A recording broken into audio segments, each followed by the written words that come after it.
on my feet, check it, background na receipt. Born to be kings, check it, bloodline na CV. King talk, ini instrumento juu ya king speech. 16 zinafanya tunapata kwa meetings. Nandaki mapasta wajiji kandokuya ni msupa akipasa na gisting. Biashara ni kwa simu kama hasa kamiti. Tokoronga, kasa, backlines na isi. Meza nyama choma juu ya taska baridi. Misi jali ya tinani njo top scorer kwa ligi. Scientist ndani ya lab na discover ni mbichi. Hii kama combination ya basket na Da Vinci. 10 years deep na nyip na goja ni sink. Sikuzi mi na dishi meza moja na kings. Unadhani wananiita jina boss man kwa nini? Tuna inspire wakidi all over the city. King disease, kila drop mazishi. Kutoka 17 bini ndani talks na Bmixx. Maplena wanachoka wanawashwa vile naishi. Kitufanya misilali ni kuamisha mdama mwiki. I'm in that mood, yeah. Don't just bother me, yeah. Cause I'm feeling good, yeah. Don't just bother me, cause I'm feeling good, baby. Don't just bother me. Yeah, me in the front, standing like I'm number 6. You can tell me nothing, still they'll never lose. Tell me what it is, oh, tell me what it do, baby. Tell me what it do. Man, a bad man king. Big up any talks in the building.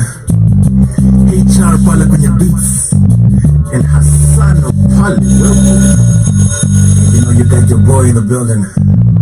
Bmixx, this is the X Vibes mixtape. Period. That is the X Vibes mixtape. Is it a mixtape or an EP? It's an EP. Actually, initially it was a mixtape. It was a 10-track mixtape. But after nilishinda the Boomplay Rising Star of the Year, wali come on board, waka bring in mentorship, waka bring in industry vast people, waka come waka chini, waka angalia the project, waka calibrate. So we fine-tuned it into something yenye tunajua inaweza penetrate the market much more easier, much better. So you decided you made it like an EP. So we changed it from a mixtape to an EP. Alright, but this song inaka uli record ukibado ukiwa na mentality ya mixtape. True. Actually, almost all the tracks in the recording were mentality ya mixtape. Alright. Okay, but nice to see you. Nice to see you too. Finally, it's been a whole last minute. It's been a whole year. It's been a. Lakini Bmixx. Bmixx, lakini wewe unaona ukikimbia unajua upatikanaje.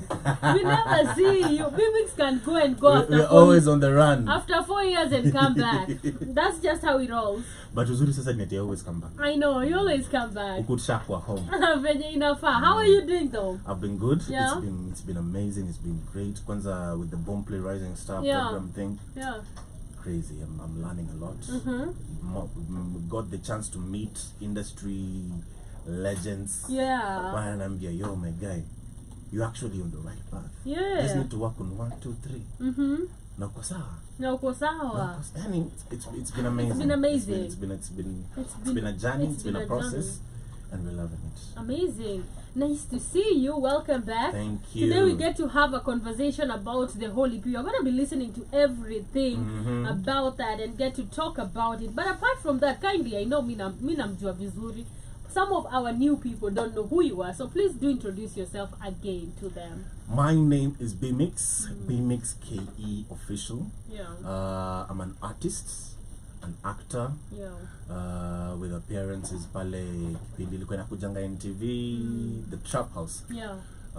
Also an executive producer, also a brand ambassador. Many other creative ventures tunajaribu tuko hapa na pale. But Bmixx KE is my name. You can find me out on all music platforms kila mahali. Wagwan, I like what you've been doing. Been following up. I'm always like a supporter. Been following up. I see you each and every. I'm like, yes, let's go, Bmixx, let's go, and it makes me feel good. Now we are back after the Throne the album. Right now we are back with this EP. And Vibes, that's the name. The X Vibes. The X Vibes. Why that name? The X Vibes. Well, initially when it was a mixtape, it had 2 meanings. X, 1. X stands for Bmixx. X stands for Bmixx. So it's X Vibes, it's Bmixx Vibes. But at the same time, X is number 10. Unaona? And the mixtape had 10 tracks. kulikuwa na hiyo element in it. But, hiyo ilipotea when we changed from the mixtape into the EP, but still X Vibes basically means Bmixx vibes. Okay. Amazing. So nilikuwa napea wase vibes, other tracks zenye wanaweza sikiza just to add to the catalog, sababu niko na only Thrown the album, which is my main project that is out, 14 tracks peke yake. So nilikuwa na kuongezea more for catalog. That's why we have the X Vibes. The X Vibes, and this is not the only X Vibes we're gonna have. This is the X Vibes EP. We're probably gonna have the X Vibes mixtape too. Alright. Yeah, and we're probably gonna have X Vibes 2 and 3. Oh, amazing! So it's like gonna be like it's gonna be a thing. A thing. You always do this book thing. Is it called? I always love doing this. I don't know if it's intentional or it just comes with the process of the journey. But the thing is, how I actually even managed to do it is because for me in the music process it's kind of like niko kwa journey. Okay. And in that journey, in that space, I make music for that specific time. But when I realize hiyo music nimemake this time, kuna venye zinapelekana na ile music nilikuwa nimemake before, kwa sababu it's still the same person making it. Story, kuna ka storyline kana fuata behind the scenes, ile design yenye ukikaa chini na realize there's a continuation. Continuation mahali. Kuna ka continuation mahali hapa. Which is the same thing that happens with the EP. Like like Thrown the album, ilikuwa na themes za heartbreak. Ilikuwa na themes za not giving up and chasing your dreams, refusing to quit, and just being a badass G on a beat. Which in a carry forward to the EP, to the X Vibes EP. The X Vibes EP ikachini sikiza ngoma kama the lead single Tell Me What You Want. Tell Me What You Want ni track ikachini unasikiza una realize ni kama naambia dem niambie kenye unataka. Sina time ya kubibitani. Make your mind, we move. Una realize hiyo mentality, hiyo mindset ni ya mtu mwenye ako position yenye ni kama ako na zero. Can I say? Ako na zero facts to give. Basically. Unacheki. So nile like make your mind up, tuende tukienda. Na hiyo ni kitu unakuja kuona from the Thrown the album. At some point in the storyline I kind of give up on love. Na ndo maana unakuja unapata hiyo tone yenye kwa track kama Tell Me What You Want.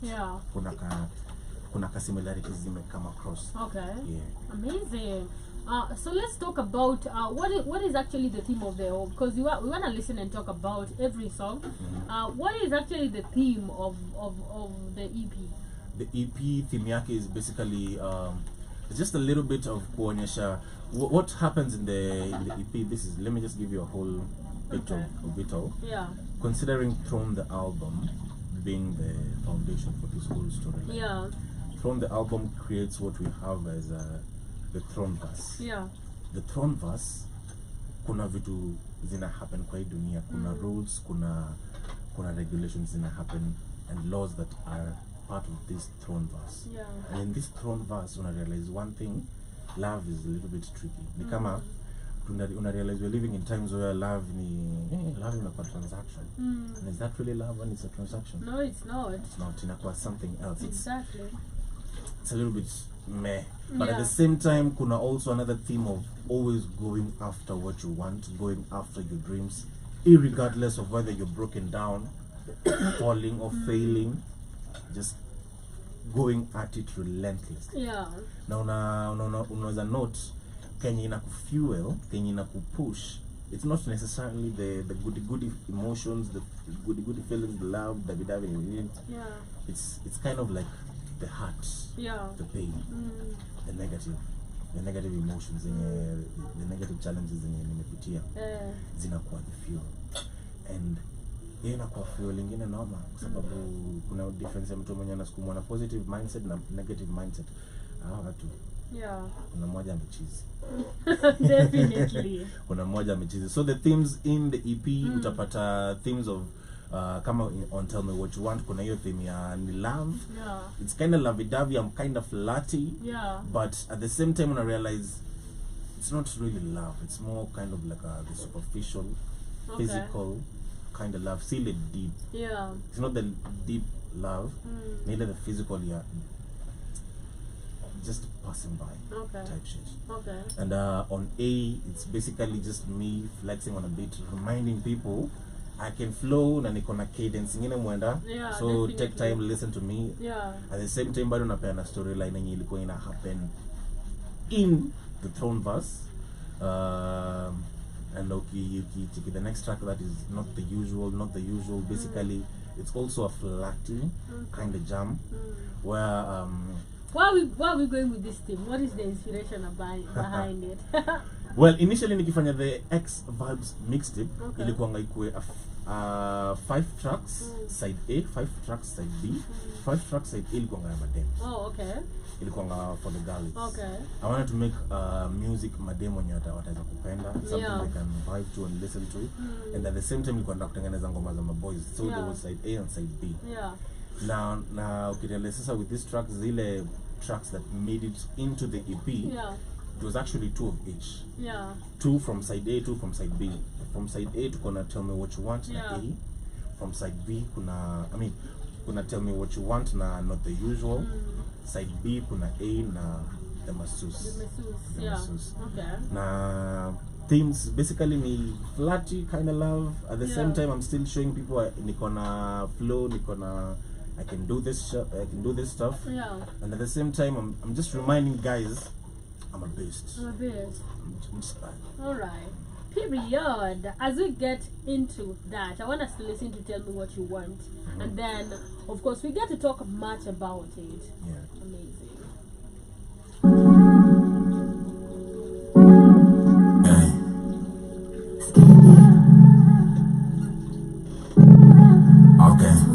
Tell me what you want, baby, and stop being elusive. You're the only one that makes me really wanna do this. Tell me what you want, so we can get it on the go. Why you mess around like you ain't even seen the Cupid? Start too many times we intertwined on that lucid. Tell me what you want, so we can get it on the go. Hey, pulling up, stuck on a nigga. She know that she loving the love and I'm giving her when I go stick it up. Pulling it back, making it clap. Baby, you're the only one I want like that. So don't you go and switch up on me, girl. I know just how you want me. You pretend that you be fussing, but you want me all like on eBay. And you know I go all in eBay, all in eBay, all in eBay.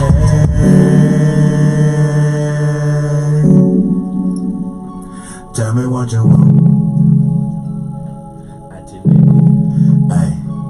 Tell me what you want, baby, and stop being elusive. You're the only one that makes me really wanna do this. Tell me what you want, so we can get it on the go.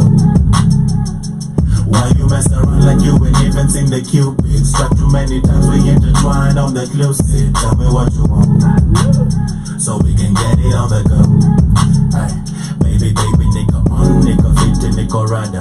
Tell me what you want, baby, bukata Ivana. Nimelenga di my boys, let's tunasonga sana. Lendo ile day, baby, bukuta itana. Where you wanna go, I got the keys to the Jeep. When I'm on the wheel, girl, you can tell by the grip. Pressing on the pedals like a habit for me.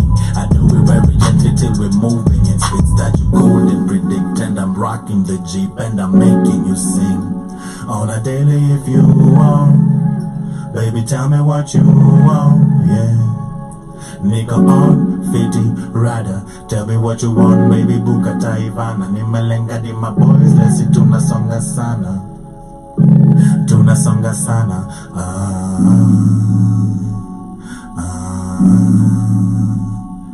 Yeah.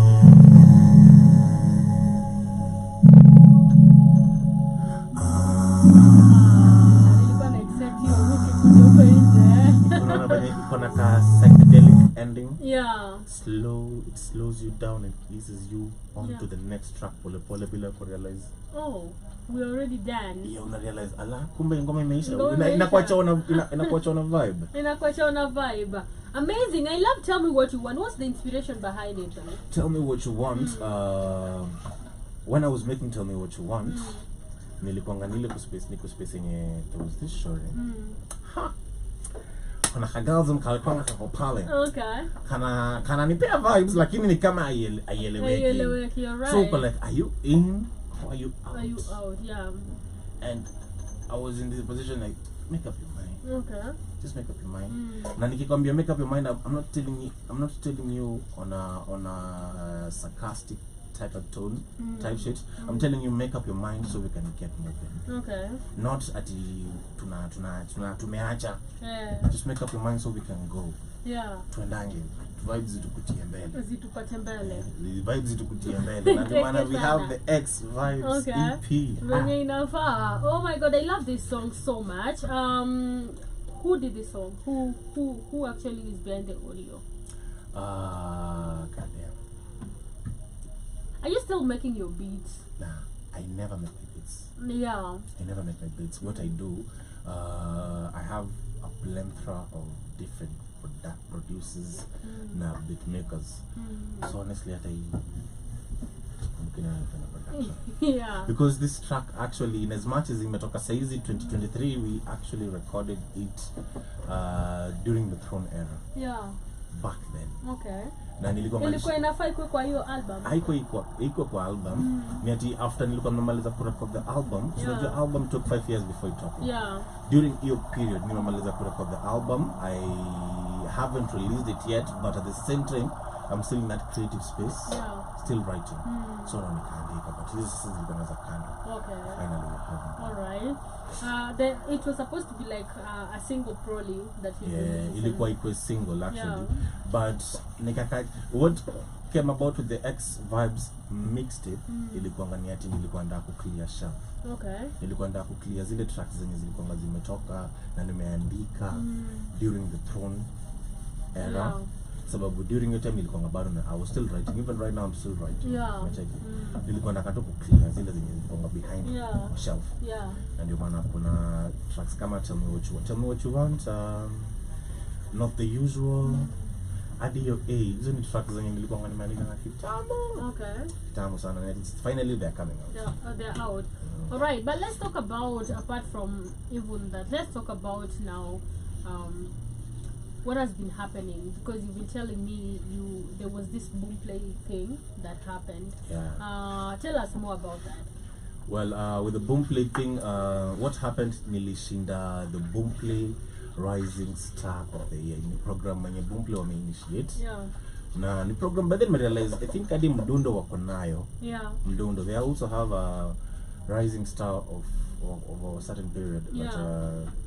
But hao ni kama walieka on hold or something, I don't know.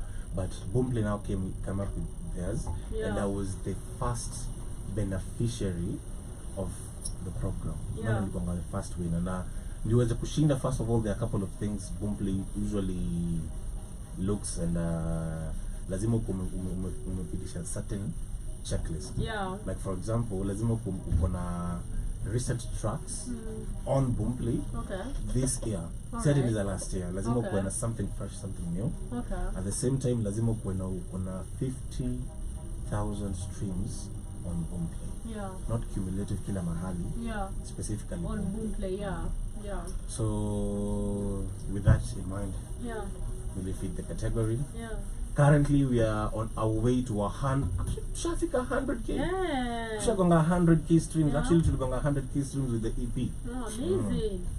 Okay, but what are taking the time like to release, or actually which strategy do you use? Because I want to think that it's the marketing and stuff like that, but I really want to know, because the first time it was like 4 years, and then this is like a year later. Because I remember you just released Throne the album. Oh, it was almost out during that time, and then it's been Throne the album, marketing it, and of course doing some other stuff, so which you're coming into that. But why that time? Well, I believe every song that I write, it's gonna potentially have that hit song. Yeah. I believe that. Yeah. Na niko position where niko na music out there. Najua neza wake up in the middle of the night, napata msee labda alikama kachiki kazi yangu kwa haya. By the way, why have we been sleeping on this guy? On this guy, yeah. Randomly labda make a tweet. Yeah. Labda watu yanza kutrend. Yeah. Kiasi watu kuja pata hey Bmixx. Yeah. Overnight watu wameanza kusikia kuna kijana anaitwa Bmixx, but it wasn't overnight. Yeah. Nimekuwa nikiwork on consistently, continuously. Yeah.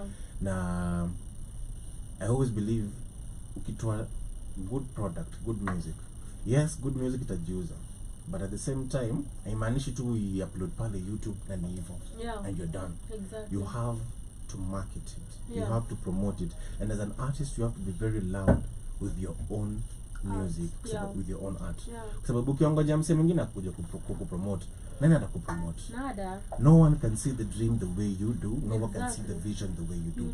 Unaweza kuwa na mse mwingine mnasaidiana but hawezi ona venye wewe unaiona. Exactly. Unaona? Yeah. Na you just have to push yourself, you have to be bold with your art. Yeah. Be loud with it. Na ndio maana unaona I take time before releasing a project. So I always try to basically market and promote ile project nimetoa to the much that I can. I do the most with it. Na I realize from that promotions ndio inafanya naweza kumove the way that I'm moving. Kwa sababu unaona kama like the last time nilikuwa hapa tulikuwa na Throne. Throne ndio imeni enable niweza kuwa the boom play rising star of the year kwa sababu imefika 50,000 streams. Kama singe promote. Exactly. Singekuwa the boom play rising star. Exactly. So you have to promote. Na promote si ni ile tu una post link kwa status alafu ni hivyo. Be loud, be present, be as everywhere as you can. As you can, definitely. Just put it out there. Put it out put there. The word out. So you know that's what I do. I always try to attract projects. I put the word out there as much as I can. Kwa sababu mimi najifanyia kila kitu inabidingi na take a pause on the creative space. Na nikuja nianze kuingia on the marketing business side. Na nikimaliza na with the marketing business side, I then come back to the creative space. Na ndio maana unaona kuna kwanga na periods before I release a project. Alright. How do you manage to do all of it together as one? Because I know I've had these conversations with artists and they always have a problem with being still the manager, still pushing your songs. People are saying let's look for a distributing deal. Some are like I need a management, some are like I need this and this. How do you manage to do all that like alone? How do you cope with that? Well, for me, so I'm completely alone, but I am a one-man army in the sense that I don't delegate kila kazi ninafanya. I'll have to delegate it sababu by then the day mimi nitakufanya. Exactly. But those who manage all that you're gonna need a structure. You need a structure. You need to sit down first of all, have a plan, have a strategy. Unajua from this day to this day, this is what I'm working on. Ndio ikuallow uweze kujua after nimemaliza kuwork on this is the next thing I need to be working on.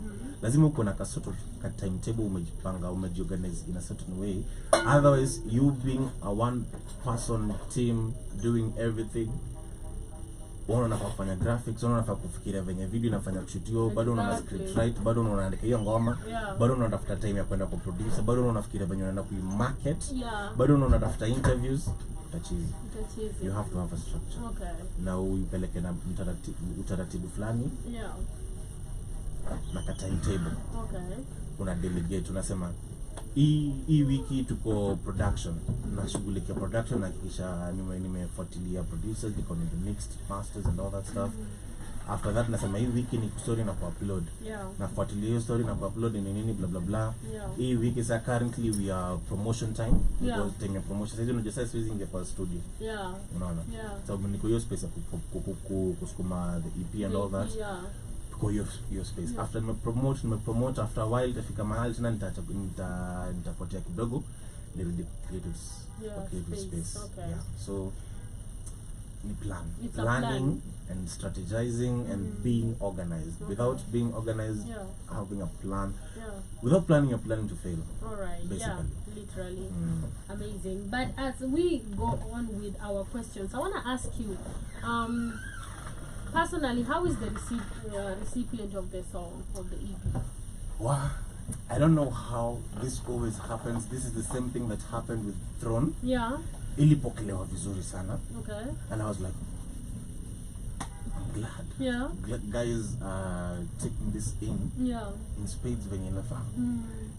Fast forward to right now nikiangalia, especially like with the masus, the video. naangalia kwa the analytics side, the analytics page, na kenye nanibamba zaidi, initially before nilikuwa napata traction majorly from external sources. External sources include akina WhatsApp, IG, blogs, links and all that. But saizi traction traffic come from YouTube algorithm. That's the biggest chunk of the traction. Na nilikatu hivi nikabambika kwa sababu whether I share this or not, inasonga. Exactly. YouTube ishaipick. Na inasonga kivyake. Yani nilikuwa naangalia, I was like, god damn. This is awesome. This is nice. And at the same time, kila msemo mwenye anakaa chini anasikiza the EP, ako like, hey bro, ni kazi safi. Dope stuff. So like, I don't think I can disappoint on a beat. Never. It's really hard. Never. Ukiona nime disappoint on a beat, maybe nilifunga mkono nikaandikiwa. Nikaandikiwa. I don't think I can. Kwa sababu almost every time I'm dropping a project, inakwanga sort of a masterpiece. I always say it's always buzz when it comes to Bmixx. Even today before the interview, I was like, I'm super excited because I know it's going to be hard. I'm going to listen to a lot of stuff and it's super amazing. I know that about you. But let's talk about, I saw you at the King Kaka Glory. Tulikuwa Gorilla Academy. I was like, go Bmixx. King Kaka had a it's kind of a challenge. Wase walikuwa wanafaa kusubmit their videos. Kaka pick 16. From the 16 kuna elimination process all to the first one. Nikajaribu kutafuta King Kaka, sikuweza kumpata, but luckily for me, me ni my best na Vince. Vince on the bass. Na Vince is basically their homie. Nikamwambia Vince, niko na hii nimechikia challenge Kaka. This is my video, so msukumia. Vince aliniambia wewe kuja Tuesday. Like literally. Wewe kuja Tuesday. Sababu already ananijua, ashanirank, ashajua kijana anapiga kazi, anasema kazi yake safi.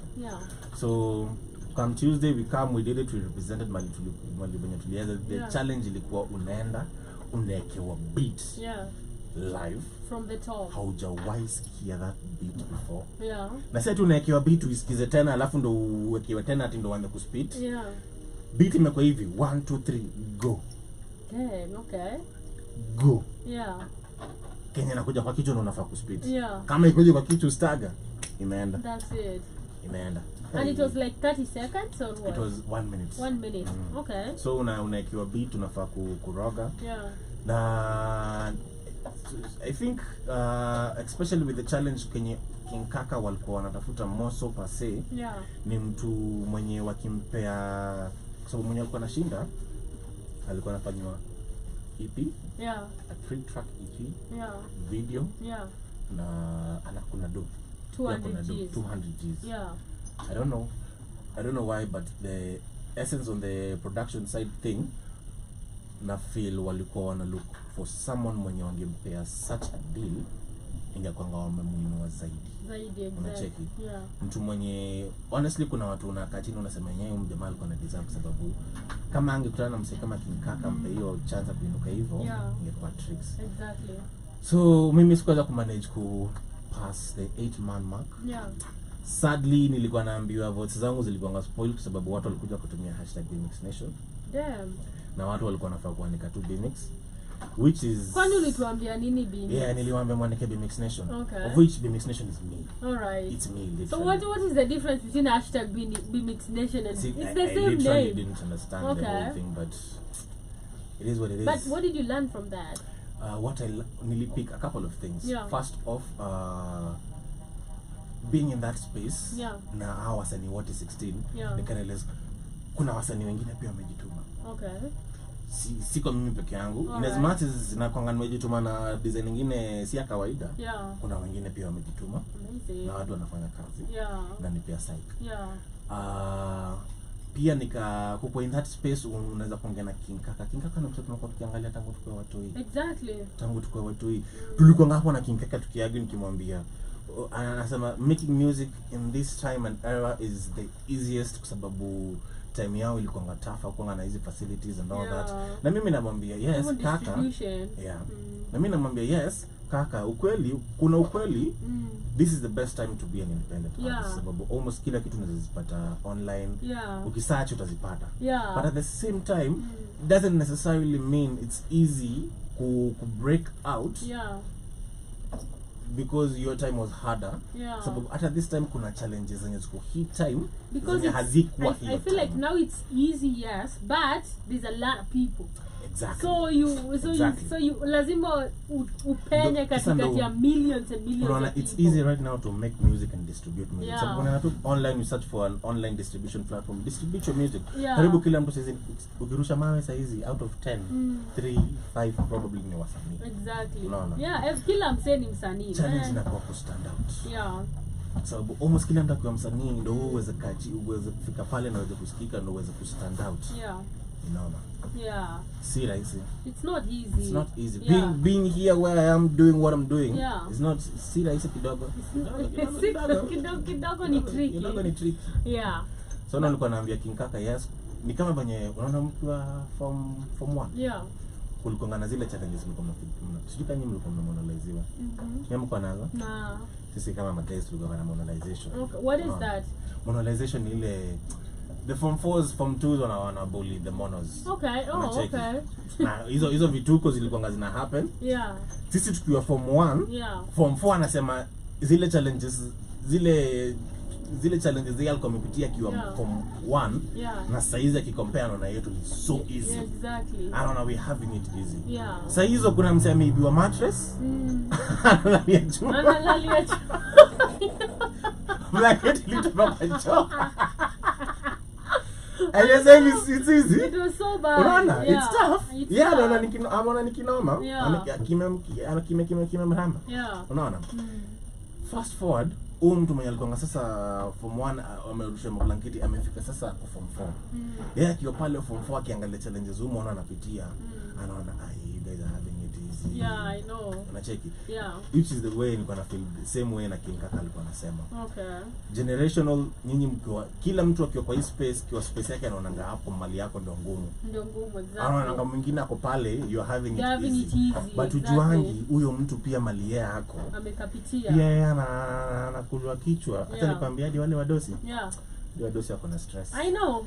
Trust me, I know. Kila mtu ako na stress. Kila mtu kwanza Kenya na Ruto. I know it's not easy. It's not easy with anybody. But I want us to listen to AY. Or is it called the A? It's called A. A. Alafu una realize A. Ukisikiza the whole track, I almost don't actually even say it. But it is there. It is there. And watu sasa realizing A is there like an ad-lib. Okay.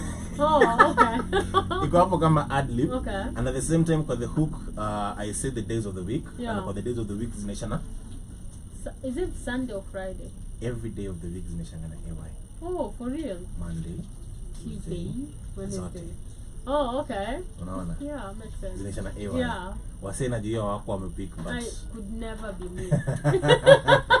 I wouldn't have thought. But that's A. That's A. Let's listen to A and let us know what you guys think about this amazing song on the Vibez EP by the one and only Bmixx KE.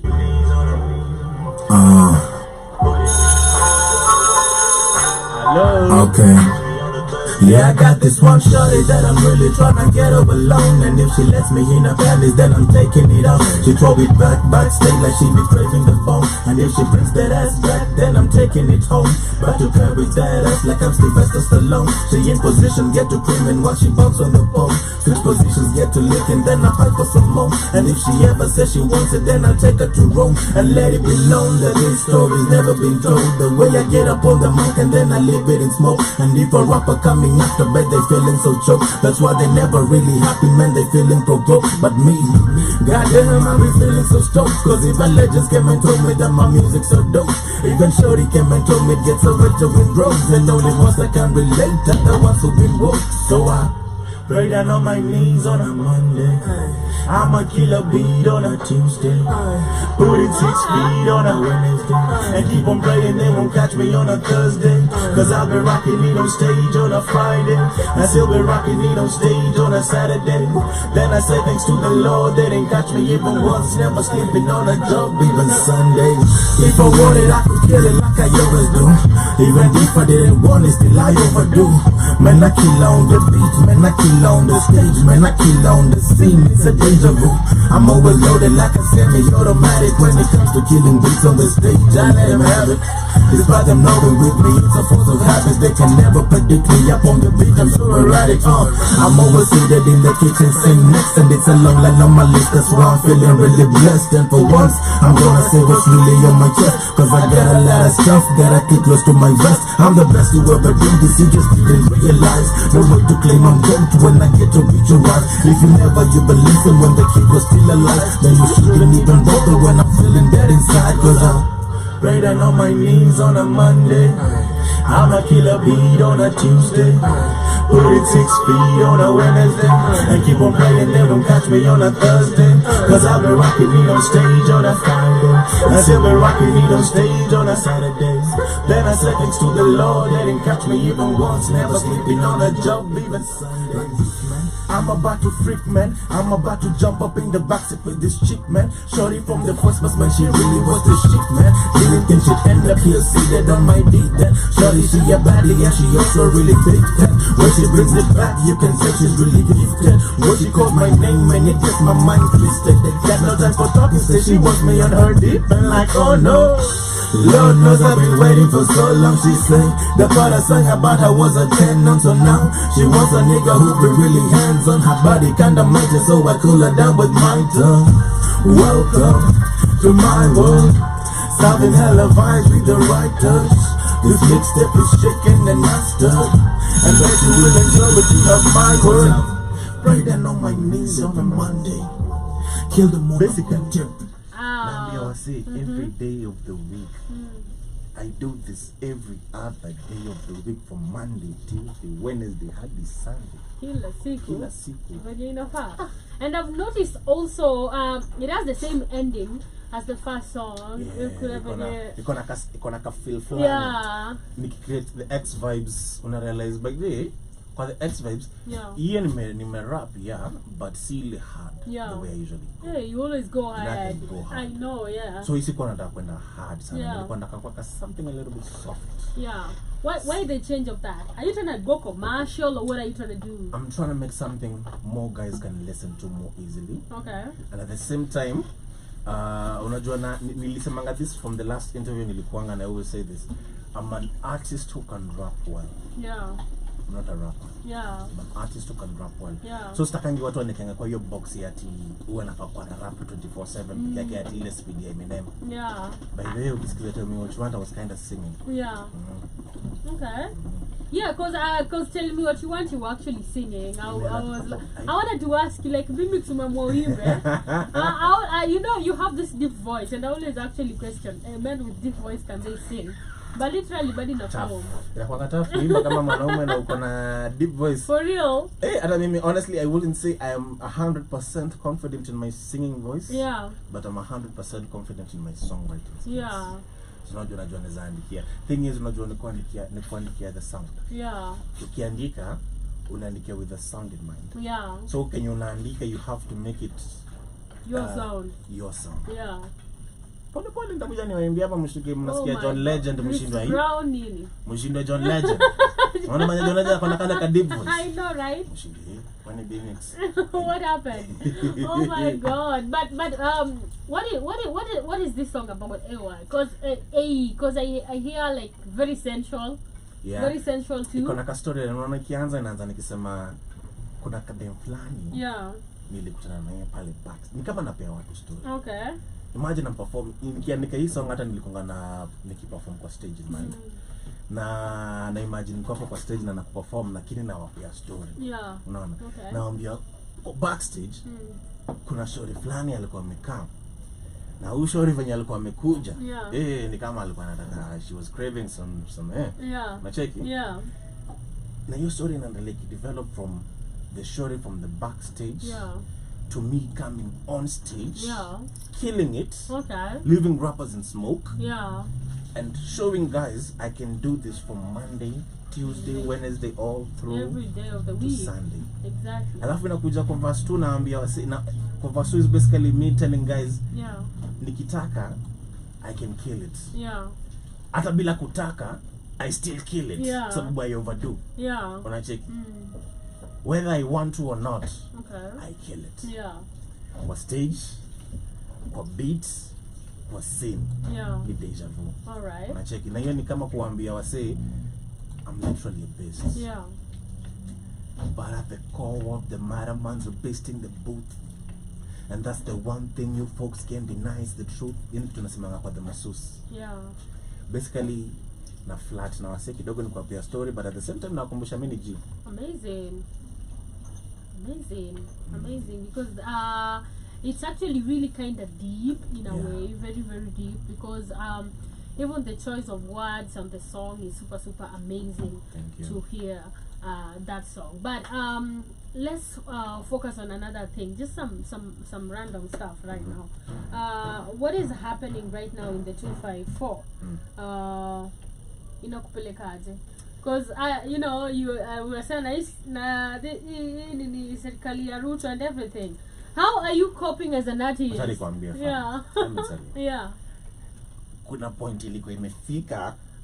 I almost forgot I'm an artist. Nikakuwa political analyst. Me too. Nikakuwa political activist. Kwa sababu ilifika na point nilisahau the music scene ilibidi tumeka chini tuambie Ruto hii finance bill anguka nayo. Yeah, I know, literally. For a whole 1 month Yeah. hey, it's been a crazy year with Ruto and all that. But after finance bill ikaanguka, things kind of slowly settled down, but haijawahi settled down. Tu nasikianga tu vitu zina happen. Yeah. Ulikuwa kwa streets? I was on the streets. Okay. Yo, hiyo siku ya anguka, hiyo siku watu walikuwa wameingia kwa parliament. Yeah. Nilikuwa kwa streets. Oh, okay. I was in the streets very much branded, always in all black. Kabisa nika nimeinua pale drop finance bill. I know, right? Manze. It's been a crazy year, especially on the political space. Yeah. Indirectly ina affect other things. Yeah. Instability, without the peace, inafanya hadi mashows inakuwa top. Yeah. Mashows inakansoliwa. Exactly. Inafanya hadi programs ina change. Change. Sababu you're living in a state where this it can be declared a state of emergency anytime. Anytime. You don't know. You never know. So kila programs inakatu ziko statues na ngojea pale kwa narada. Exactly, yeah. Yaani imefanya watu wanakatua kwa at the edge of their seats. Literally. Yeah. At the edge of their seats. But you keep on trying. No maana nilikaa chini kama nipewa say the X Vibez EP. And the reason why it's vibes, something to escape to. Yeah. Something they can listen to and escape from this noise that is happening in the 254 with the politics. Mara sijui Kindiki, mara sijui the Shakwa, sijui a lot of stuff. Yeah. I know it's not easy, mostly the creative industry. I know a lot of people have also been affected because you know people don't understand the creative industry. One time it might go well for you, but kitambo upate tena your bag might take a minute. Inakuanga normal. You know, unajua music space inakuanga you pop when you're hot. Yeah. Kukua hot unaweza poa. Yeah. Ushijiuliza ni aje? We have this OG legend artists. Yeah. Lakini this time yes tunawajua, kuna tofauti ya kuwajua, but ile noise, ile aura walikuwa nao kitambo kama ile diminish. Mse kama kina sisemi ati wako but aura is not kama kina Jimwat. Unakumbuka ngapi? Yeah. Ali release songs this year lakini didn't go well. Akina Jua Kali. They're there and legends, they've been doing their stuff, but ni kama aura kidogo ili time yao kidogo ili nini. So kwa the music space kuna kwanga watu wanataka kenye hot. Yeah. Not necessarily that you're the best you're just hot right now. Yeah, yes. So kama uwezi kukua, you need to be able to figure out how to move even without being hot. Exactly. No. Yani unakuwa uko relevant, usiku unatengeneza ngoma zenye zinaenda for the trend. Yeah. Ukitengeneza ngoma for the trend inaishanga. Yeah. Trend ikiisha wewe ngoma yako inapotelea na hiyo trend. Exactly. Wakienda kwa the next space wewe uko new. Yeah. Hawakujui. Hawakujui. Unaona kama hawa sasa wanaanguka nayo? Yeah. Wow, utaona shida. Wala Making such a hit song. Na ikashika trend na hiyo time ya anguka finance bill na nini, ilishika sana.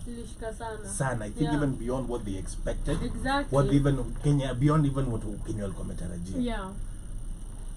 Hiyo ilifanya wakuwe hot. Wako hot. Hiyo joto wasipokaa rada. Yeah. Itapungua. Itaisha. Yeah. Na utapata next year a time like this nobody listens to that. Exactly. Yeah. Unashinda na wale. Ni kama ule mjamaa alikuwa ngama, kuna mjamaa fulani alitonga ile ngoma ya taka. Mapebu alienda ngapi? I don't know. Na Kaveve. I don't know. Kaveve by there anauza manguo tao. Yeah.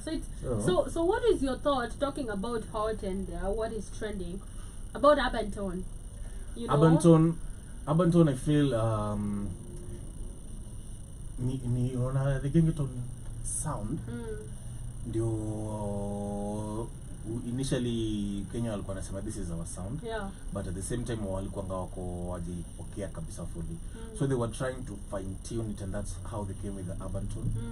And urban tone indirectly it's still hip hop. Yeah. Sababu they're still rapping and flowing on a beat.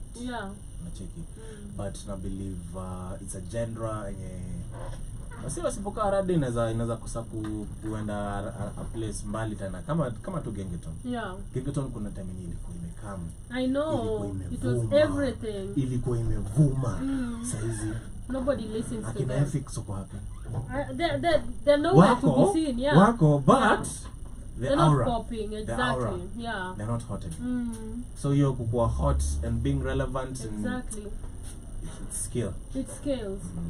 It takes skills. It takes time. But do you think it has a future? Music ama being hot ama? No, the genre itself. Does it have a future in the industry? Yeah. I think so, yeah. Yeah. Sababu unajua the future is what you make it. Exactly. Mimi naweza amua saizi nikuje na nianze kuwa ninatoa ngoma ya urban tone na ikuwe hit song. Have you ever thought about that? Well, because if we say it's all about rap, meaning you can actually do it. It's just getting that beat and rapping. Thing is, sijapata the beat na alafu sijakuwa kwa the creative space bado. Yeah. Unaona sasa, like for me niko kwa stage of the promotion. Yeah. Initially nilikuwa na finalize kwa hiyo project. Yeah. Sasa niko kwa stage of promotion. After nimemalizana na ndo mimi niko kwa the creative space tena. But kuandikia an urban tone beat for me is actually really easy. It's easy, yeah. It's really easy. Yeah. Sababu kikatini uangalia di word space yenye inatumika kwa raps na kwa urban tone. Yeah. Urban tone matumianga very few words. Exactly. Very few. Yeah. Huwezi compare na raps. Rap unapatanga msema nika pages kama 3 ni nyako ngoma moja. Yeah. Lakini hiyo page moja ikipelekwa kwa a singing track inakuwa too much. No. But do you think also, because something I've also noticed is their choice, I don't want to say it's their lingo or whatever, but they just sijini sema ni yasai, you know, whatever that, it's shallow. You see, the writing is so shallow, and when we get like at an older stage, that's why we say your writing will always matter. Ningoma nitataka kusikia in the next 5 years kweli. Exactly. Unajua ama ningoma nitaisikia sahi because it's popping right now because I'm at that age, you see. Na hiyo nitafanya hiyo urban tone pia ikaisheki. If guys are making songs for the trend. Yeah. Trend imeshana. As long as you're making music for the trend itaisha. So unaona, like me with my music, unaona kama chasing dreams. Yeah. Chasing dreams naongeleleanga nini? Going after your dreams, having no option to quit. Exactly. Hiyo ni kitu, as long as you're human at some point and you have an ambition, utarelate na. Exactly. Whether it's right now, or even 10 years later, uta feel I need to wake up and chase my dreams.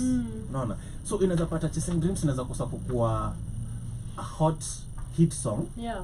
But it's a classic. It's a classic in the sense that every other time. Yeah. Every other time they'll Exactly. be coming back wanaenda wanasikiza. Ina make sense, Yeah. like relevant. Exactly.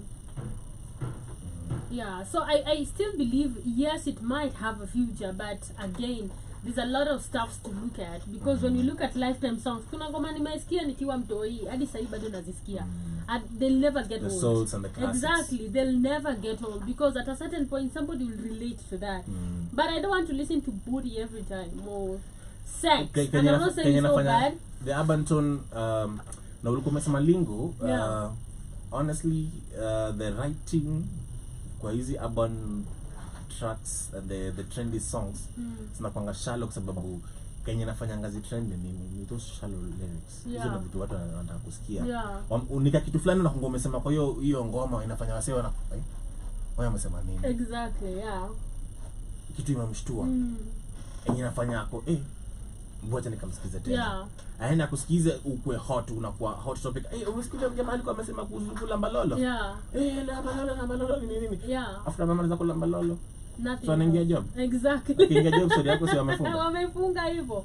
Exactly. But of course, Bmixx, even if we say that is definitely a factor, because now I want to listen to songs that will be lifetime. I want to listen to songs that I listen to even with my parents, I listen to with my kids, I listen to with definitely when I'm grown. But if I am listening to Diggy or whatever, I'm not saying it's bad, it becomes a problem. At the same time pia unafaa kukumbuka kuna ngoma zenye, kuna saa zingine unakuanga ile space yenye you just want to listen to music by yourself. Yeah.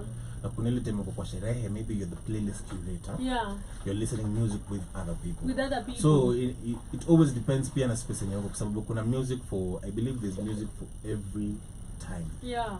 Kuna music yenye inaweza kuwa si ati ni But mbaya, but amwezi sikiza mkiwa na mtu mwingine. But Bmixx, let me tell you, I'm not a fan of the clubs. Personally, I don't like clubs. Probably nimezeeka. Thank you.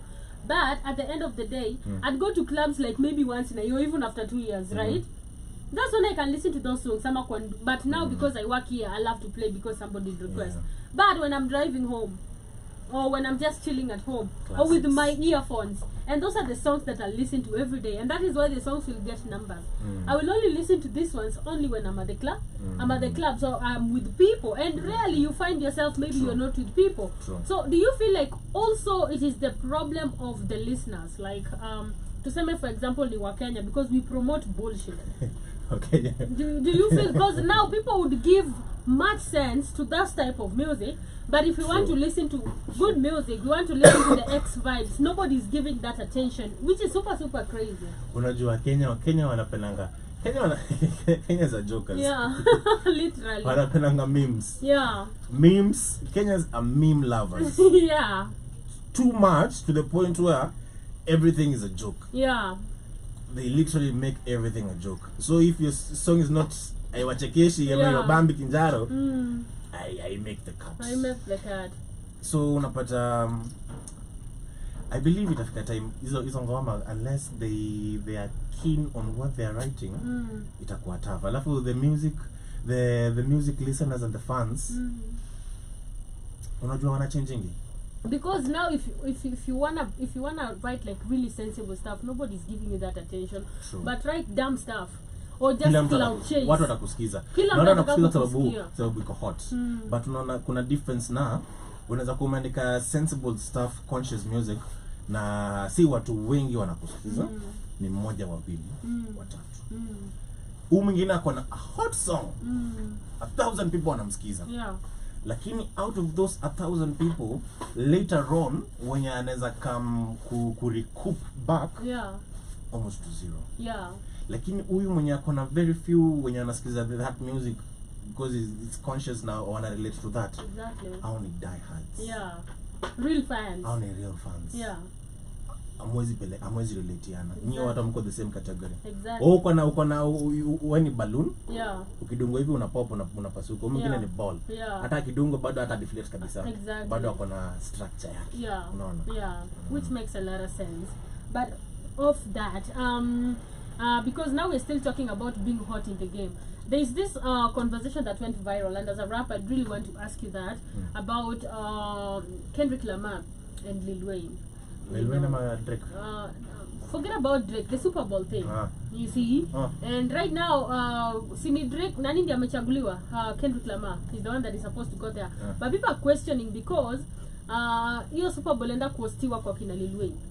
Like where it comes from, right? And people are saying, oh, Lil Wayne is blah blah blah. But you see, Kendrick is also trending. So people my thought about it, as I just let you, because you said something about being hot in the game. Right now, I feel like Kendrick is doing really good. Kendrick right now. Kendrick right now he's is the hottest. Exactly. Not he's hot, he's the hottest. He's the hottest, literally. Right now, Kendrick is the bro for a whole. Ni wani ama ni nini? Hiyo disi zimekuwa zikiaperform. Zimefanyika. Nakwambia kuna time yenye tulikuwa tumesema tuko maandamano, tulikuwa tunaongojea release, tunaongojea Kendrick akuje na response, kiasi Drake amekuja na response. These two guys literally had the whole world exactly watching, waiting on them to make a move. Drake ametoa days, tunangojea Kendrick. Kendrick, you have 24 hours. Kendrick before they fike 6 minutes Shatoa ingine, I know. Nikali kwa nalala kwa studio akingoja. Sasa hiyo feud yote ilifanya Kendrick akue hot. Na yes, Kendrick ako hot. Na kusema kweli, Kendrick is also a beast. He's a beast, literally. He's been doing his stuff for a long while. Lakini kusema kweli, Lil Wayne ni good. Lil Wayne is a beast. Ni wale wasi wenye you shouldn't be comparing with other people. Kijaribu kwa compare na umanji. Sababu although inaweza kuwa saizi maybe Lil Wayne yuko hot kabisa kama kitambo, maybe hajakuwa make new stuff and all that stuff. Yuko kwa public as before alikuanga, but ako goated. Na naweza elewa kwa nini wasema kuna hiyo debate, kwa nini you bringing ni kama ini hood yake, ni Rongai. Hood yake na HR na kina Dani. Msee amekuja ametoka Kisumu. Anakuja kwa performia huko. Lakini amweke Dani kwa lineup. Umeona? Exactly. So watu watazusha. I get it, it's okay, but you know when it comes to like stuff to do with the Super Bowl, that's my boss. He had to come in. I feel like it might make sense, yes, but at the end of the day, you look at who is actually fresh, who is actually gonna get people looking at it, because who wants to listen to him? Exactly. People always want Kenya nafanya aibu. So, we don't want his ass there, Shamani. We don't want Lil Wayne there. I don't give a fuck if it's from New Orleans or not. We don't want his drug riddled, non-talking ass there. Why? We don't want to, because we're tired of goddamn the Jews creating fucking black people and making us look stupid all over the fucking world. That's why. We're tired of them having goddamn morons that they created into a star represent us on an international stage. That's why. We'd rather have Kendrick there who can at least talk decent English and we know what the hell he's saying. We don't want this fucking Lil Wayne up there representing black people in America, Africans in America. Are you watching? No, we don't want his ass there. We don't give a fuck if he's from New Orleans or not. We say no. White people made him famous. The people that run the industry made this moron a star. We don't want this bumbling, drug addict, non-talking bastard doing those shows that goes locally representing us. That's what we're saying. No, we don't want his ass there. No. So, you know, since we don't control the music no more that we created, we don't control it. That's become all kind of buffoonery, all kind of debauchery, all kind of nonsense. And black people saying we're tired of the shit. We didn't make these motherfucking stars. The white Jew did, who controls the industry. We don't. So we're telling no. We don't give a damn if he's from New Orleans or not. We don't want his ass there. See, most people don't understand me that you put that shit around the world. They think that represents African Americans here. They think we're all fucked up like that. You know, like what? No. So, yeah, he's been told, no, we've been told, no. Absolutely not. If we're going to do rapping, and we're going to rap, make it Kendrick Lamar, at least we can understand his ass. At least he's not debaucherous. At least he's not a fucking moron. We don't want a moron up there representing us that goes international. Most black people around the world don't understand these are images. That's not us. This moron don't represent us. They look at that, oh, all black people in America fucked up like this. Hell no. Shit. So that's why we don't want his ass there. And we've been vocal. So we don't give a shit if that's his city, so what? He's from New Orleans because the Super Bowl is going to be in New Orleans this year. Yeah. I ain't know nothing about it. I heard it. I'm like, yeah, what? Hell no, we don't want this fucking drug addict, goddamn moronic ass nigga speaking for us. No. Now you understand. Yeah. That's why I came on it. Now you understand. That's right. We don't want his ass there, Shema. You know, since you want to know, put up a video of that motherfucker talking and tell me what he's saying. I think he's a drug addict right now. Lil Wayne, he's fighting drugs right now. That's a drug addict. Yeah. Like, you think he's a drug addict? Like, I've also had somebody who has worked with him before. Because now this has been a conversation in imekuwa ikiendelea for some time, right? And somebody was actually confessing how unprofessional he is. He doesn't show up for rehearsals and stuff like that. He shows up high, and he shows up the last day, and they're like, man, it's so crazy because you're the main act. So imagine giving that person that. Of course, and I don't want to say crazy, they made this non-talent bastard a star. So since they made him a star, he was already unprofessional. Of course, he doesn't show up on time. He's always high and shit. Because he really has no talent. They made him a star. Bmixx, maybe you have something to say? Do you have something to say? Well, I wouldn't really say Lil Wayne doesn't have talent, because as an artist, you're gonna say that you don't know. He doesn't have that. He doesn't have talent. He's a really dope ass songwriter. You can't refute that. Whether you want to accept it, I do refute it. That's refute just it. fact. He's a really dope ass songwriter. Writing garbage don't make you a dope artist. He hasn't been writing garbage. Have you been listening to his songs? Garbage. I can't listen to them. They're so bad. I can't listen to them. Talking about lollipop, it's a lollipop, lollipop. You don't understand that. What? No. Lil Wayne couldn't even get in hip-hop 30 years ago as no writer. You don't understand the origins of hip-hop. How it's been changed. He couldn't even be a hip-hop artist. The hip-hop artists you got, they couldn't even be a hip-hop artist 30 years ago. They get laughed out the building. His writing is dope. Writing about what? Garbage, nonsense, women are bitches and hoes and shit, getting high. Fucking writing about what? Nonsense? Shout out to everybody's understanding that we gotta take our own culture back. Shit. People taking over our culture, made the debauchery. You think he's a great writer. That shit he writes is fucking garbage. Name me, since he writes great songs, name me one great song he wrote. I'll listen to you. Name me one of his great writing songs. I'll listen. I don't know. I'm listening. I'm waiting. He's a great writer. You tell it. That's what you're saying. He's a great writer. Okay. Name me the song that was a lyrical masterpiece. I'm waiting. Because he's a great writer. I'm waiting. Yeah. I know. I'm waiting still. You said he's a great writer. So give me a song. He was a fresh. At a certain point, he was really like trending.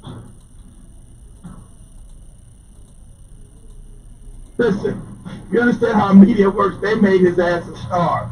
Okay. Now, as he's gotten raped as a child, as that motherfucker was getting raped as a child.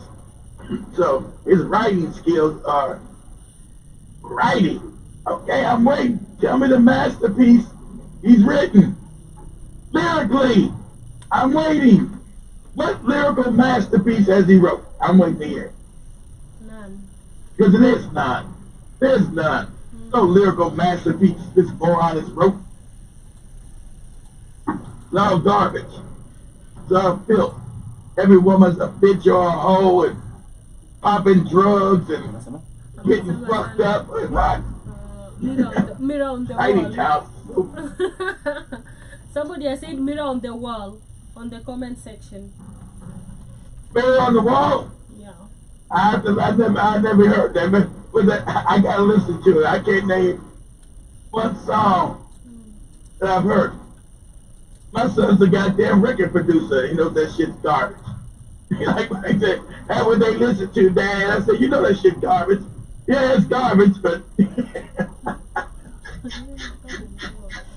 absolute fucking garbage. So, you know, I haven't heard Mirror on the Wall. If I do listen to it, I bet I can't understand a goddamn word of that shit. Okay. I'm gonna listen to it. Okay. Give me another one. That's the only one he got? That's the only one? In the chat room, that's the only one. Give me two. Shit. So the answer's no. Yeah. He don't want his ass in no Super Bowl. The answer's no. Keep his drug addict ass at home. Fucking moron. Keep this moron at home. High. At least Kendrick goes back to hip hop when it was lyrical. So you had to have a brain. You had to actually know how to write to be a hip hop artist. That's why he doesn't get much play. He can actually write. You had to actually write. That's have to be intelligent. Couldn't be no moron in the hip hop game. It's crazy. Okay, we agree, Kip. It's alright. You ain't gotta agree. I'm just giving my take. So you ain't gotta agree with me. I don't need you to agree with me. I'm just saying. That's why I heard you got something with the Super Bowl, why he's not in it. Okay. Because we protested. We don't want his ass there. Okay. We don't want his ass. Most black people are too stupid around the world to know you're looking at a fake image. They think all black people are fucked up like that. Is this how all black Americans are? Fuck no. We don't represent that shit. We don't know his stupid ass. Alrighty. Now, I think we'll go back to the song and talk about your music because it's getting hot here. It's really getting That's right. hot. Supposed to get, it's supposed to get hot. That's my boss. What's his name? Keith. Keith. Yeah. His name is the owner of Where the Fuck You At. That's his name. Yes, Keith. Right. I Go hope you ahead. can hear me. Let me say this. I wouldn't necessarily stand here and defend him. I wouldn't also attack him. It's the same way we have this debate. People say between Nyash and Kali, who's the best. Everybody has their opinion. Nacheki. The truth is, Lil Wayne has projects zenye ziko pale zenye zimekuwa zikido amazing. He has actually dope stuff. But I'm not gonna sit here and defend him. Yeah. Because as an artist, I'm I not don't going need to you to present myself. What is this dope stuff? I'm not gonna go back into that because as I came for Alright. the interview, Yeah. I came to discuss Okay. about the X Vibes EP. I didn't even think about Lil Wayne Alright. in the morning. Yeah. It was just an Good. ex conversation. Yeah. That I wanted. Yeah, I was just done with the Super Bowl thing. You know, I didn't I even don't know there support was that. debauchery. Me hata sikuwa najua kuna hiyo story ya Lil Wayne performing at the Super Bowl. I hadn't even followed up. Yeah. I'm just remembering about it now. I know. Sorry. The last time I put checked, you I in saw it there. was Kendrick on the posters. Yeah.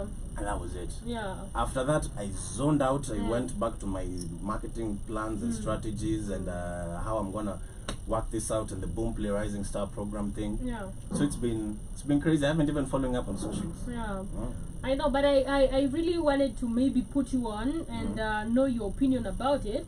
But again, each and every day I think we learn. Yeah. And everybody has their own opinion. So everybody has an opinion, and for me, honestly, hata nikiwa as I'm seated here, Keith, what he's saying is true. Yeah. But also, I believe Lil Wayne has his own projects. Maybe right now he's washed up. He hasn't been showing up professionally as he should be for an artist. But you can't deny he has good music. He has been releasing good music since way back. I'm denying it, think- damn it. I'm denying it. Which song have you heard of Lil Wayne? I can't listen to it. It's too debaucherous, dude. What? You can't judge him if you can't listen to him. I don't speak Ebonics. I don't know what the fuck he's saying. You don't speak I don't speak Ebonics. I don't know what the hell he's saying. Ebonics? You know what he's... don't know. What's You know, Ebonics? look it up. Look it up. Look up Ebonics, Shamani. So you help them know what it is. African American Vernacular English, a distinctive lect or variety of English spoken by African Americans, sometimes called the Ebonics. Yeah. Ah, okay. It's called fucked up English. I don't speak Ebonics. I don't know what the fuck he's saying. Well, you know, Keith, where you are, you also don't speak Sheng. You also don't speak our Sheng. But we still do make music, and people here are also gonna listen to it, and people here are gonna love it the same way back where Lil Wayne is. The people who are contesting he can speak Ebonics, but he's not speaking Ebonics. He's speaking fucking filth. See, understand? That was me making a joke. Because hip hop started in Ebonics. I was just making a joke with Ebonics, and so it was. I'm just saying. I wouldn't notice because at the end of the day, I can listen to the English and I can understand it. As long as I can understand what it's saying, that's enough for me. Oh, so you like a lot of filth then, huh? It's actually like a lot of garbage. It's actually garbage really, in, garbage in, garbage out. He's actually a really dope rapper. Alright, well let me hear it. Go ahead, put his rap on. Alright. Let me check it out. Okay. It's actually really good. This is not the usual. Let me see if his rap is debaucherous. This is not the usual. No. This is not the usual. I'm feeling like a prince. Had me on a daily vibe, but maybe I'm the king. Should have really told you when I saw you on the streets. Girl, you got the figure, make a nigga wanna scream. Let me test your lips though, let me make you heal. Put you in a trance and make you never wanna leave. Buy you all the roses just to talk to I can hear somebody shake it down. It sounds like I had a good beat. You really are a queen. You really are a queen, so don't doubt it. And this is not negotiable, no wrongs about it. Let's go up to the moon so we can talk about it. Have a little privacy, no one's around it. So let me kiss your lips slow, make you rip those things off. Make you wanna have a little party with the big slow. And the little room, baby, this is what you dream of. Behind the fireplace, but baby, we can check that, yeah. So baby, we can keep on, yeah. Got a nice flow. This is not the usual, no. This is not the usual, no.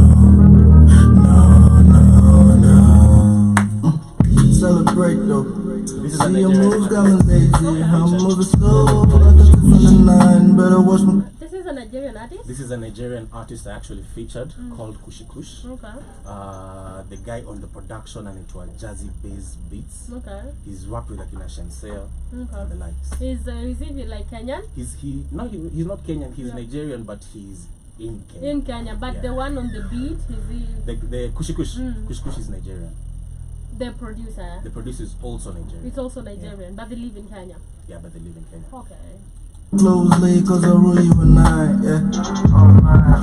I'm at it basically. Bend your knees, I'ma break you rightly. Got me feeling, got me thinking nice things. Your body lit, I wanna make it my thing. Tell me how you feeling tonight.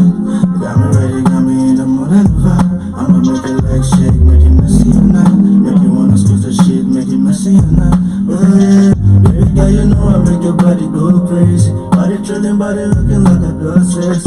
For your body, all my money, I go come spend it. For your body, make a man go crazy.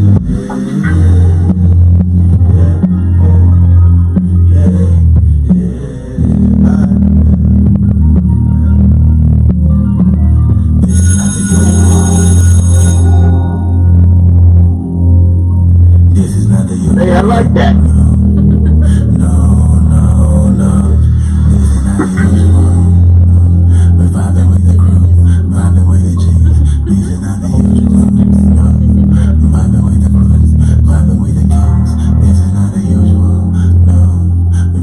Keith, Yes, I like it. were you able to listen to the words and the flow? I'm not sure if the sound is is proper. Or Yeah, I thought it was. I thought it was well produced. I thought the flow was nice. I liked it. That was nice. That was something I was listening. It was nice. Yes. Awesome. Awesome, thank you. I have a question. Listen to this one. This is a very special rare one for you. But between your dreams and love, what would you? So Keith, I'm gonna play this one for you. He said you should listen to this, okay? I think You choose. I'm just Talk about it. What? There's gonna be some Very Swahili simple. flow, Very simple, your dreams. some shank stuff. And you, bro? I choose love. Kwango love is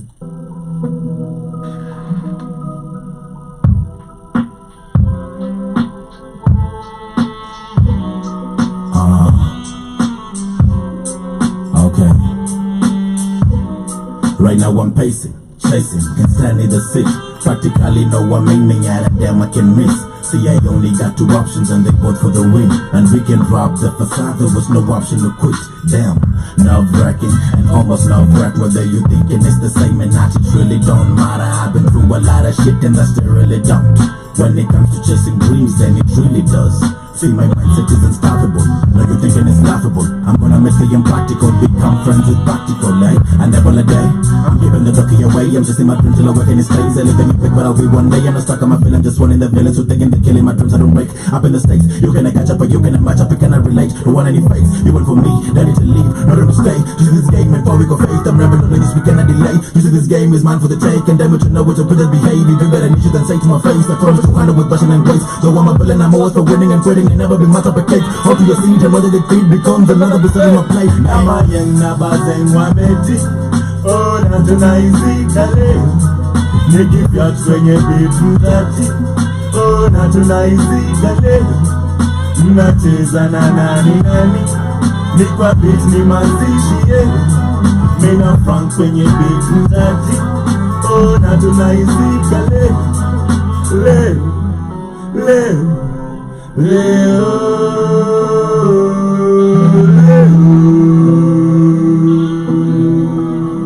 That's hard. That's hard. Sounds good.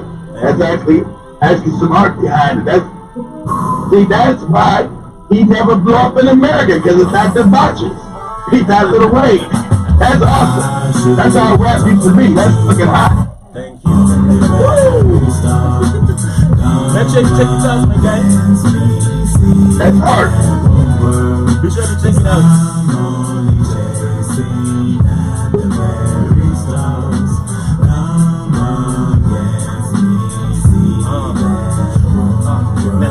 Every day that'd be a hit. Ni kama mbuku utadhani miningali hewani, wacha washuku na usidhani ni utani. Nikija nipige look, nitoke tu mitaani ni kama mini of the goat. Since I debuted and stepped in the scene, I'm only chasing and nothing my dreams. Style of the beat to be sort of unique, and you can bet Rampion flick coming against me, we cannot compete. This is the style of the legend you sick, the past and the present and nothing for me. I'm only chasing and nothing my dreams. Been putting too much on my shoulders to what I can show you, but then you can better will break. Life is a dinner like a stand, and I just hope that tomorrow be mine like you break. I've been working on myself, I run an argument, everybody you could thinking with the same. Then you welcome coming from here to the tingle in my spine. On the stage just to be mine. I'm not saying I'm conceited, I just wanna hold that mic, get the crowd head bopping. That's when I'm on my grind. When they jump into the bars and dropping notes, so feel the vibe. Cause they dying, I'm not lying, I don't like to feel obliged. If I owe you any dime, best believe that I'm on time. Yet you shine on the grind, don't repeat until I die. You will probably think I'm messing with your head, but that be lies. I'm the time, just so fine, probably do this for the crowd. Drop around in mini parts, you probably do this for the cloud. I've been doing just the things you probably thinking I cannot. I'm merely step up in the scene and then I raise it up a notch, cause I'm the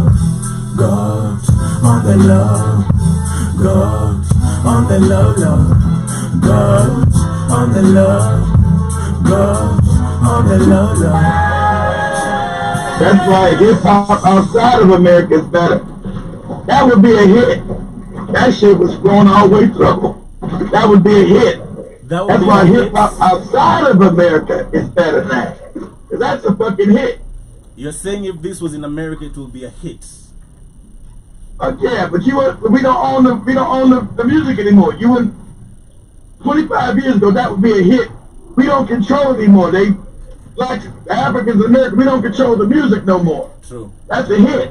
True. Yeah, that's a hit. We don't control that music. So the people that they put up there, you guys got music industry. They're not creative. They suck. They stink. Also, don't even write their own rhymes. So they wanted to push the culture to where it's always drug-ridden and criminal. everybody's a drug addict, everybody's a gangster and all that dumb shit. It's not like creative like what that was. That's why I told people hip-hop outside of America is better than that because it's pure, it's real. It's not fake. It's not phony. So would that be a hit? Hell yeah, that'd be a hit. That'd be a platinum seller right there. Amazing. But, you know, fuck yeah, that'd be a hit. But, you know, because it actually got talent. That shit was talented as hell. Shit. Yeah. Shukran, thank you. Alright, Bmixx. Let's talk about Not the Usual. Not the Usual, it's a track I featured the Nigerian artist Kushi Kush. Production imefanywa na Jazzy Bass Beats. Okay. And it's kind of a love jam where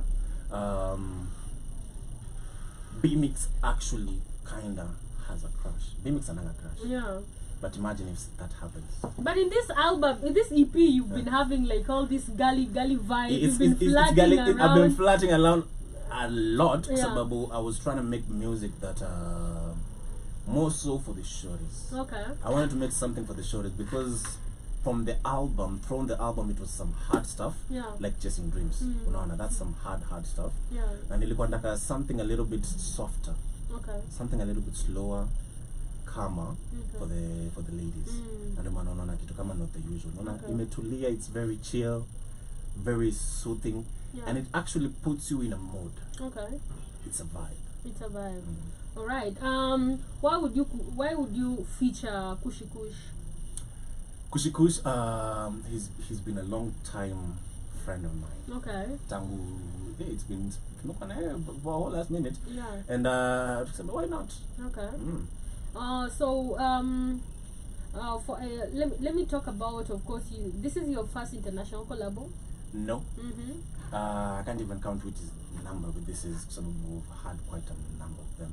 Nikona collab. I have a collabo I did with a guy from Canada. Okay. And I did Overdose. It actually got nominated for Best Video of the Year Canada Awards. Oh, amazing. Nikona another collab I did with a guy from Texas, anaitwa Chronos. Okay. Kwa album yake ilikuwa inajiita, the song ilikuwa These Feelings, and the song really performed amazing for his project. He called me back for another. Okay. And this time he featured Chris Kaliko. Sijui kama unajua Chris Kaliko. No. Unajua Tech 9? Okay, yeah, I have heard Tech 9. Unaona Tech 9. Tech 9 na Chris Kaliko ni mabro. Okay. They are buddies like this. Nacheki. Wako basically in the same group label. Label. They're basically almost in the same label type shit.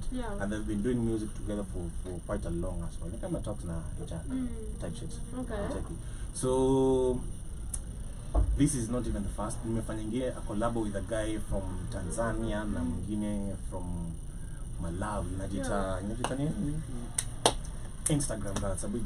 Instagram girls. So I'm gonna check that out. But the other time I was having a conversation with somebody over here, an artist. And he was saying it's easy to get those, international collabos compared to getting these collabos here in Kenya. For example, with the mainstream artist, they'll overcharge you, or they'll just make it hard for you as somebody who is coming up, or somebody who is not as famous as they are. Kenya msana fa kujua. At the end of the day, it's all about leverage. Wewe ukiana kuambia msanii mainstream akupe collabo, yeye ana gain nini? Okay. So unaona inakuwa hakuna kitu yana game. At the end of the day labda yeye kulete fans waone content yako. Okay. Unaona. But across borders there is definitely something that guy is gonna gain, and there's something I'm gonna gain. Unaona. It all comes back to leverage. Leverage yako ni determine zile collabs unazopata. Kwa sababu honestly in Kenya sioni kama ni ngumu sana kupata collab. Mimi niko na wasee wengi sana wameitisha collab. Although shida inakuanga sikuangi in the space work yet. But I have a lot of guys who've been on the mainstream. Not on the mainstream, just a lot of industry peeps who want to kufanya kazi na mimi. So it's a matter ni ngumu sana kupata collab. No, I was not saying it's really hard to get a collab. I'm talking about now with the mainstream artists. Like for example, if I wanna, like sasa au wakaliva tofauti. Yeah. Unaona? Mtu kama hata tusiende mbali kwenye Nyashinski kuja kwangu. Yeah. Mimi an artist mwenye saizi anaanza kabisa hizi. Totally new in the game. Yeah. Hana hata profile. Yeah. Akuja na ni aje Bmixx naweza penda collab na wewe. Mimi nitakiwa. Okay. What will I gain? Yeah. I'd actually be using my time, energy, nikae chini ni script this song, niandike, nikuje tuiweke kwa channel yako, and I'll probably have to promote it, not wewe upate traction. Yeah. That is not my project. Okay. Niko na projects zangu. Nitagawanisha effort yangu na time yangu kwa projects zangu na zako. Na yako ina benefit kwangu. Unaona? So it's not about gatekeeping for you. It's not about gatekeeping. At the end of the day, it all comes to leverage. Okay. What do you bring to the table? What do you bring to the table? Okay. Uwezi na kuitisha Nyashinski collab na kuna kitu anafaidika kwa hiyo deal. Yeah. Unless maybe amesikia the track is, unajua for me nasemanga, so that I can collab with an artist, kuna vitu kadhaa lazima zinaingiana. Okay. It's either ananilipa. Okay. Na sikuwa nimelipisha expensive. How much actually charge 5k for us. Okay. Which I feel is very reasonable considering pia na the stage in niko. Okay. Na place yenye nimefika. Okay. At the same time kuna wa sister wa charge verse. Why? Track mwenye ameniletea hiyo verse na kachini nasikiza it's vibes. Yeah. Unaona? It's either ananilipa niko na compensation ama track yenyewe ni kitu mimi mwenyewe nafurahia kumake. Okay. Nafurahia nasikia vibes imenibamba hata mimi nataka kuwa part of this. Unacheki? Okay. Ama mtu tukiwork na yeye, there's something else I'm gonna gain. Maybe gonna connect to this and this and this. Okay. He can put me on to this and this and this. All right. No. Yeah. Always comes back to leverage. All right, but let's talk about also the performances, because I've seen you performing almost all events. I always see you. Bmixx is everywhere. I'm like, nikiona poster, mostly the hip hop events. Posters, I always see you around, right? We try.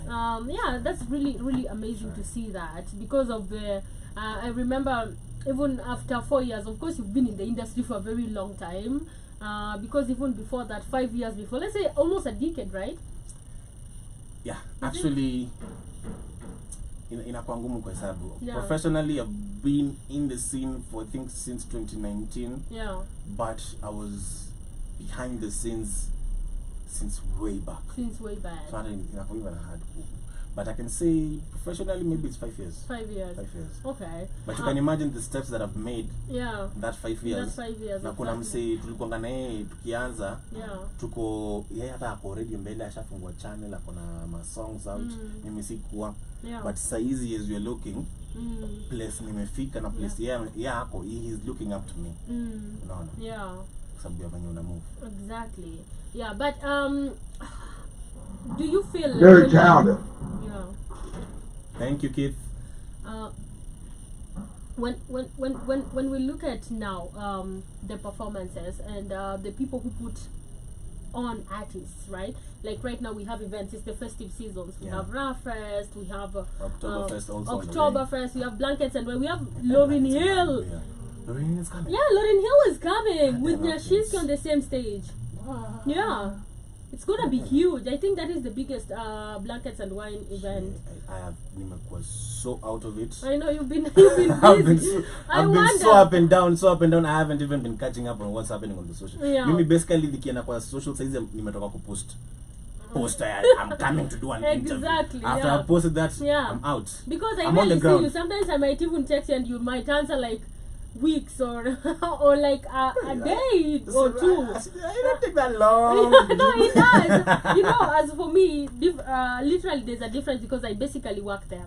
Even if I meet people outside and somebody's like, hey, can I have your number? I'm like, no, just have my social media, because I'm definitely gonna receive your text over there, because I have to check my phone, like probably maybe after every 1 hour or even less, right?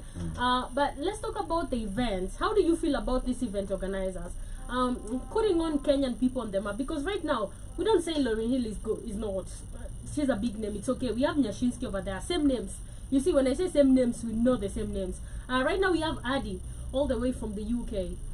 We have Rema all the way from Nigeria, but we don't have Bmixx. Probably you're there. Are you on the list? Yeah, we don't have a chat, the messenger. We don't have Danitronics. We don't have Tulia. We don't have more Kenyans there, but we have a lot of international people over there. This is a sad thing. Sababu nakwanga debate na naona itaendelea kwa debate. The sad part is the truth is Kenyan sound is so diverse to the point where you can't necessarily claim this is our sound. That sound. Really? Because so diverse. Anyway, I agree with him. We are so diverse. I agree with him. We are so diverse to the sense that utapata a Kenyan artist tapping into an amapiano vibe. Yeah. A Kenyan artist Set It by Diana Courts. Yeah. She tapped into some rhythm, yeah, reggae vibes. Reggae vibe. And she killed it. And she killed it, exactly. She flexed. Yeah. So it becomes really hard to put a sound on a specific, this is that specific Kenyan sound, because there's hip hop, there's urban tone, there's amapiano, Swahili. and Kenyan artists can do almost everything. Yeah. Because we are okay, not flexing as a country or so, but I believe Kenya on the African map to go ahead. Yeah. We are so in tune with technology, other cultures, to watu wametembea sana. So being a global village of the world, inakuwa ngumu put a specific sound on. But do you think that's a problem? That's why our challenge Kenyan music is not out. Challenge inakujia sasa. Kwa promoter, yeye anataka, the promoter wants to fill the ground. He doesn't care what's gonna happen. He just wants to fill the ground, make sales, yapate do zake. So what he's gonna do, he's gonna look for someone mwenye atafanya watu wa baitiko. If you can't bring in numbers, leverage. It all comes back to leverage. Lo mse kama mimi Danny Talks kina HR tufike pale, it all depends on the numbers we can bring one ground. If you can't bring the same kind of numbers Yashinsky can. But I'm asking, the reason that's why I want to agree to disagree is that when we say that is also like a challenge, but at the end of the day, who are supposed to put us on? You see, if we talk about being diverse, Bmixx, everybody who comes to Kenya, or rather every artist in Africa comes to Nairobi to sell their music, right? True. Everybody. And if you look at the numbers on Spotify, where are they viewed number one? Now my fans in Kenya, right? Come on, Dangote, Diamond. Yeah, he's the number one selling right now. In Kenya? In Kenya. Not even in J Melody. Ni wa Tanzania. Yeah. Rema. Here in Kenya. Number one, you see. And that's why, although I can't really necessarily blame the event organizers, because the event organizers are going to look for who's hot. It all comes back to, are you hot right now? But we're supposed to make ourselves hot. If we try to promote every day, we bring different people, and we are living our own. Does that become a problem? You have to make yourself hot. Yeah. Me coming to this interview is making me hot. Yeah. You see? Yeah. Because I'm doing something, I'm kuna motion. Yeah. I'm on that journey. Yes, niko kwa process. You seeing me kwa this, I'm performing there, I'm performing here, and I'm doing an interview there. Yeah. I'm doing an interview here. He's right. It makes you gotta get your own buzz right. You have to create your own buzz. Usiongoje utengeneze. You have to promote yourself like mad. You can't wait for someone else to promote you. Now, I'm actually at a space where I'm not even looking for those event organizers to put me on a show. I'm actually trying to make my own show. Yeah. I can bring people. Yeah. And from there, I can now start bringing my own people, my own numbers, around. And from then, naanza kuingiza sponsors na ma deals. Na ma sponsors na ma deals zikianza kuingia naanza kukua hot. Whether I can even bring these people kwa ground ama not, niko na zile photos kuonyesha I did it. What he's saying, if you can create an audience, it don't matter if you're hot, because your audience will stay with you through generations. True. So it doesn't matter whether you're hot. You create an audience. Exactly. I try to teach people that there's a certain people in the industry, you might be hot one day, the next day no one gives a shit about you. Exactly. But if you got a consistent audience, your audience will always feed you. Always. Your audience that you create will be there when you're 60 years old, 70. They will be there. So you create that audience, not the hot trend. Create an audience, what he's saying. Because your audience, as long as you're giving back, it's a reciprocal thing. Your audience will not leave you. And so your audience will always feed you. Don't worry about what the industry's saying about you, because they don't matter. Yeah. It's your audience. So if you create an audience that's loyal to you, and you reciprocate their loyalty back and forth, give them what they like from you, you'll always eat. You'll always be a success. 'Cause like you said, then your numbers, they'll always follow you. Yeah. It's not really hot. Your audience respects what you do, and your audience will always come out to see you. Yeah. Exactly. Yeah. You have, creating a fan base is like a garden. Okay. You have to nurture it. You have to look after it. And it takes time to grow. Yeah. Because from a person, a random stranger, Yeah. turn from being a stranger into a fan, there's a process. Okay. First of all, this person is a stranger. And then maybe they hear something to do with you, they become curious. Yeah. This is after they've heard you like for the second time. Okay, like, hey, I've heard this name before. Yeah, who's this? This is the second time I'm hearing. Who's this? Yeah. So they go check you out. Okay. They go check you out. They listen in to the first track. Okay, not bad. Second one, okay, he's got something. Yeah. And gradually, if you keep on feeding them, giving them stuff like exclusives, behind the scenes stuff, and all that. Just looking after them, they gradually become your die-hard fans, because they're gonna be like, hey, this guy is a G. He's been exactly. so because they've been watching. Exactly. Yeah. A fan base is something you grow like a garden. Okay. You have to look after your garden, and from your garden, that's where you're gonna eat. All right. Amazing. But let's talk about Missus. I love this song because first and foremost you featured Danny Talks. Why? It's been a long time coming. I know it's been a long time. I feel like let me when tell are you you guys gonna have this song? Because the first time also you came to the studio, I remember I was like, Nafanya Skugani. My friend was telling me this. He's an artist, and he was like, artists will always lie when they meet each other. See, it's not fighting your studio. We should go to the studio. Yeah, right? Yeah. You know, and then you never those, see them after 7 months it's or those 2 years. small talks. Yeah. It happens in that small talks, and that's why I usually don't like small talks. Okay. Small talks is just conversation to get the conversation going, yeah. just to get it going, but it doesn't necessarily lead to anything necessarily. Just because you're in the same space. Yeah. But Danny Talks. So you saw we did production with him on Lemon Paper on New Wave. Yeah. I also remember the freestyle. You were there on the Lemon first, Paper. Lemon Paper, yeah. Lemon Paper. Yeah. And from then on, we noted each other. Okay. Aliona, vijana. Okay. Alafu aliona venye pia nasukuma kazi, the way I promote my work, I'm a very vocal person. If I have a project, I'm not you're vocal. Trust me, you'll vocal. text everybody. I will text you and tell you, call. hey, have you how you doing? posted? Hope you're doing good. Yeah. I have a new EP out called the X Vibez EP. Yeah. Kindly give it a time of the day. Check it out. Let me know. Yeah. I always. And I will see it on Instagram, on WhatsApp, everywhere. And then you'll be Twitter, like, Facebook, okay, Bmixx, now I have to look at TikTok. it. Yeah. Sometimes I'm like, he just sent me on WhatsApp, but when I go to Instagram, I also see it. I'm like, okay, let me just stop. I don't have an. It's everywhere, you see. And you see, the thing is, Yeah. you have to kind of be everywhere. Yeah, you have to. And then that's where the brand comes in, and the brand is what brings the fans and helps you maintain the fans. You have to be uniform. In as much as you're almost everywhere, you have to also have this certain sense of uniformity. Okay. Where your profile picture on Instagram, Facebook, Twitter, all these other places is the same, and not just Correct. a random picture you took and you forgot to update. Yeah. You have to.